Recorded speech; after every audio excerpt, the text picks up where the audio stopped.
కార్తీక మాసం చివరికి రాగానే అందరికీ గుర్తుకు వచ్చే కథ పోలి స్వర్గం కథ. దీనినే పోలి పాడ్యమి అని కూడా పిలుస్తారు. ఇంతకీ ఎవరి పోలి, ఆమె వెనుక ఉన్న ఆసక్తికరమైన కథ గురించి ఈరోజు వీడియోలో తెలుసుకుందాం. కార్తీక మాసంలో దీపానికి చాలా ప్రాధాన్యత ఉంటుంది. అయితే ఆ దీపాన్ని ప్రాధాన్యతనే కాదు, ఆ ఆచారాన్ని నిష్కలంకంగా పాటించాల్సిన అవసరాన్ని కూడా తెలియజేస్తుంది ఈ కథ. పూర్వం కృష్ణా తీరంలోని ఒక గ్రామంలో ఒక చక్కటి ఉమ్మడి కుటుంబం ఉండేదట. ఆ కుటుంబంలో 5 కొడుకులు 5 కోడళ్ళు ఉండేవారట. వారిలోని చిన్న కోడలి పేరే పోలి. ఆమెకు చిన్నతనం నుంచే పూజలు, దేవుడు అంటే ఎనలేని భక్తి.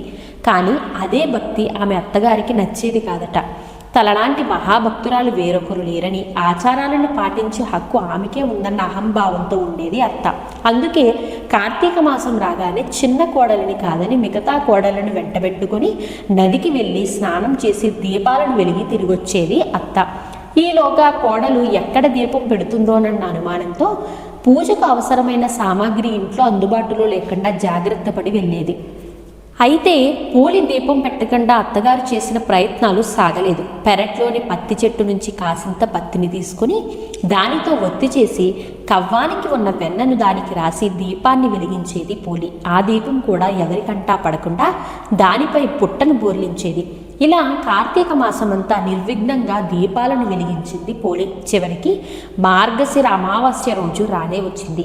కార్తీక మాసం చివరి రోజు కాబట్టి ఆనాడు కూడా నదీ స్నానం చేసి ఘనంగా దీపాలను వదిలేందుకు అత్తగారు బయలుదేరింది. వెళుతూ పోలికి ఆ రోజు కూడా దీపాలను వెలిగించే తీరిక లేకుండా పనులన్నీ అప్పగించి వెళ్ళింది. కానీ పోలి ఎప్పటిలాగానే ఇంటి పనులన్నీ చకచకా ముగించి కార్తీక మాస ఆఖరి దీపాన్ని వెలిగించింది. ఎన్ని అవాంతరాలు ఎదురైనా, ఎంత కష్టమైనా కూడా ధర్మాచరణ చేసిన పోలిని చూసి దేవదూతలు ముచ్చటపడ్డారట. అలా ముచ్చటపడిన దేవదూతలు వెంటనే ఆమెను బొందితో స్వర్గానికి తీసుకుని వెళ్లేందుకు పుష్ప విమానం దిగివచ్చింది. అప్పుడే ఇంటికి చేరుకుంటున్న అత్తగారు ఆమె మిగతా కోడళ్ళు ఆ విమానాన్ని చూసి అది తమ కోసమే వచ్చిందని మురిసిపోయారు. కానీ అందులో పోలి ఉండేసరికి నిర్ఘాంతపోయారట.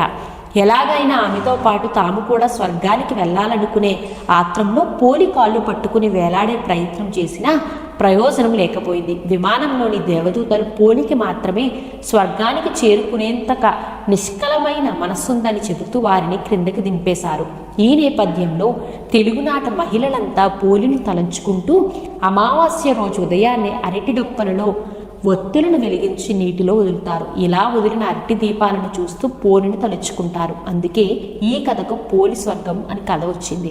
కార్తీక మాసంలో ఏ రోజు దీపాన్ని వెలిగించకపోయినా ఈ రోజున 30 ఒత్తులతో దీపం వెలిగించి నీటిలో వదిలితే ఆ మాసమంతా దీపారాధన చేసిన పుణ్యం వస్తుందని చెబుతారు.